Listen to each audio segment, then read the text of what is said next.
She posted a TikTok bragging, keeping his ring, dumping the man. Thousands of comments cheered her on. I stayed silent. When the pawn shop told her it was worthless, the internet laughed louder than she ever did. The first time I saw the video, I didn't feel anger. I didn't feel hurt. I just felt quiet. It was a strange, cold kind of quiet, like the air gets right before a thunderstorm. My buddy Kevin sent it to me with no context, just a text that said, "Dude, you need to see this." I opened the link, and there she was. My fiancée, Jessica. Or I guess my ex-fiancée now. The video was shot in her car, with her best friend Tiffany in the passenger seat. They were both holding champagne flutes. Jessica was hysterically laughing, flashing the engagement ring I had given her just 4 days earlier. It was a close-up shot, the stone catching the light perfectly. The text overlay on the TikTok was simple and brutal. Keeping his ring, dumping the man, #girlboss, #upgrade, #know your worth. Then she spoke to the camera, still laughing. "To new beginnings," she said, clinking her glass with Tiffany's. "And to this absolute rock of a severance package. Thanks for the down payment on my new life, babe." I scrolled down. The video had been up for 6 hours and was already going viral. Over 1 million views. The comment section was a tidal wave of support for her. "Yes, queen, get that bag. This is the energy I'm taking into 2025. He was punching above his weight anyway. Good for you. Men are temporary, diamonds are forever." I watched it 3 times. The woman I had asked to marry me, the woman I thought I was building a life with, had just liquidated our entire 4-year relationship for a handful of likes and a piece of jewelry. She hadn't even had the decency to tell me to my face. She told the entire internet instead. I didn't call her. I didn't text. I didn't comment on the video.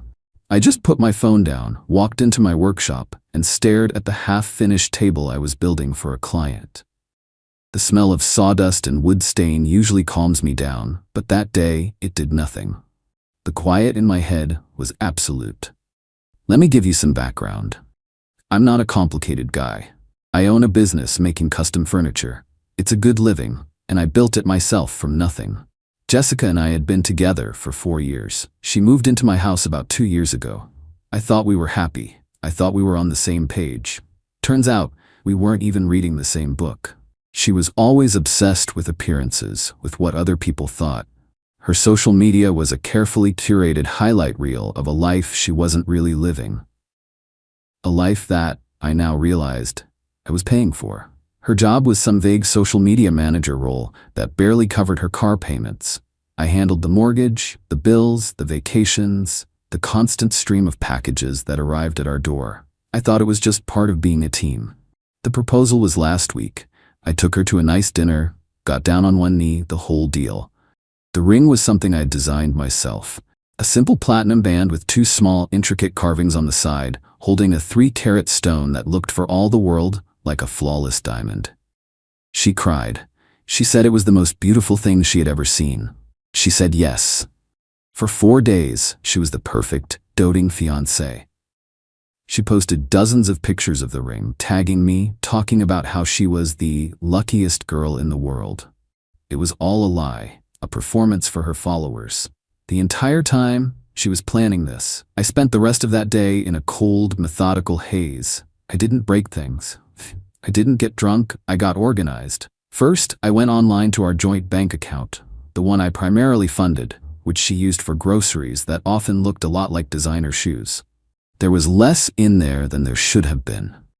I transferred my half of the remaining balance to my personal account, and then closed it. Next, I logged into my credit card accounts. She was an authorized user on 2 of them. I looked at the recent activity. There were thousands of dollars in charges from the last 24 hours. A luxury hotel suite for the upcoming weekend, a shopping spree at a high-end department store, an expensive dinner with Tiffany the night before. She was celebrating her big move. I canceled both of her cards, effective immediately. Then I started packing. I didn't throw her things in trash bags. I used the half-dozen brand-new suitcases she had bought with my card that afternoon. I packed every dress, every shoe, every bottle of overpriced face cream. I went through the house and collected every little trinket she had used to mark her territory. By the time I was done, the only evidence she had ever lived there was a stack of expensive luggage by the front door. The last thing I did was call a locksmith. For a few $100, every lock on my house was changed. As the locksmith was finishing up, I took a picture of her stacked luggage. Then I sent a text to a 24/7 moving service. I gave them my address and the address of Jessica's parents' house, 2 towns over. I finally sat down on my couch around midnight. The house was quiet. My house. I looked at her viral video one more time. The comments were still flooding in. I saved a copy of the video to my phone. Then I went to bed and slept like a rock. Update 1. The first contact came the next afternoon. It wasn't a call. It was a notification from my bank's fraud department. They were flagging a declined transaction for over $5,000 at a designer handbag store. Jessica was still on her celebratory shopping spree, unaware that her funding had been cut off. The bank representative asked if I had authorized the charge. I told them no, and to please freeze any further attempts. The real fireworks started about an hour later. A call from an unknown number. I answered and put it on speaker. It was Tiffany. She didn't even say hello. "What the hell did you do?" she screamed. "Jessica's card just got declined everywhere. We're stranded at the mall. She's having a meltdown." "Hello, Tiffany," I said. "I saw you in the video. You two looked like you were having a great time." There was a half-second of stunned silence. "That's not the point. Why did you cut her off? You're her fiancé." "No, I'm not," I replied. "She dumped me, remember? She announced it to 1 million people online. Did she think I was going to keep paying for her lifestyle after that? The man is gone, Tiffany. That means his money is gone too." I could hear Jessica wailing in the background. "This is insane. You're a monster. You can't just do this." "Actually, I can. Have a nice day." I hung up. 30 seconds later, my phone rang again. This time, it was Jessica. Her voice was a mixture of fury and panic. "Turn my cards back on right now," she demanded. "No, you can't do this to me. You're trying to humiliate me." "You already handled that yourself," I said. "Your video was very effective. You got exactly what you wanted. Likes, attention, a whole army of strangers cheering you on. What you don't get is my money." "We are done, Jessica." "But my stuff? Where am I supposed to go?" "I would imagine you'd go home, to your parents' house. Your belongings should be arriving there shortly. I hired a moving service. They're very professional." The line went quiet. I could practically hear the gears grinding in her head as she processed what I had said. You packed my things?" she whispered. "Every last item. The house has been scrubbed clean of you. The locks have been changed. You made your choice. Now I'm making mine. Do not contact me again." I hung up and blocked both of their numbers. The next call, about 2 hours later, was from her mother. She tried to play the part of the calm, reasonable mediator. She told me Jessica was hysterical, that this was all a terrible misunderstanding, and that I was overreacting to a silly, childish prank. "A prank?" I asked. "Your daughter publicly ended our engagement, bragged about keeping a ring she believes is worth a fortune, and went on a shopping spree to celebrate. That's not a prank. That's a statement of intent." "She's just emotional," her mother insisted. "She didn't mean it. You know how she is with social media. You have to let her come home." "This is my home," I said, "and she is no longer welcome in it. A moving van is on its way to your address as we speak. I suggest you clear some space in her old bedroom." Her father got on the line then. He was less diplomatic. He started yelling about how I was being cruel, how I had no right to throw his daughter out on the street. "I didn't throw her on the street," I corrected him. "I sent her and all of her possessions directly to you. You're her parents. She's your responsibility now." "We'll sue you," he threatened. "For what?" I asked. "For changing the locks on my own house after your daughter publicly dumped me and bragged about robbing me? For canceling a credit card that was in my name? Please, go ahead. I have a copy of the video. I'm sure a judge would find it very interesting." He sputtered for a few more seconds and then hung up. The rest of the week was a predictable mess. Jessica tried to launch a smear campaign, of course. She posted a tearful new video, claiming that I was an abusive and controlling monster who had kicked her out for no reason after she had a moment of doubt about our engagement. It didn't work. Her first video was still up, and thousands of people had saved it. The comment sections of her new videos were flooded with people calling her out. Wait, weren't you just bragging about dumping him and keeping the ring? The timeline isn't adding up, sis. You didn't have a moment of doubt, you had a premeditated plan to cash out. Her attempt to play the victim had failed spectacularly. The internet, which had been her biggest cheerleader, was quickly becoming her harshest critic. She had built her entire identity on a foundation of likes and shares, and now that same foundation was crumbling beneath her feet. And the best part was, I hadn't had to say a single word. I just sat back and watched her self-destruct. Update 2. It's been a little over a month now. The dust has started to settle, but the fallout from Jessica's TikTok masterpiece has been more spectacular than I could have ever imagined. After her failed attempt to rebrand herself as a victim, Jessica went quiet for about a week. I heard through the grapevine that life at her parents' house was not the triumphant return she had hoped for. They were furious about the public embarrassment and the fact that she was now back in her old room, unemployed and with a mountain of new debt she had no way of paying. Her grand financial plan, her severance package, hinged on one thing: the ring. Throughout this whole ordeal, she had clung to that ring like a life raft. In her mind, it was her ticket to a new life.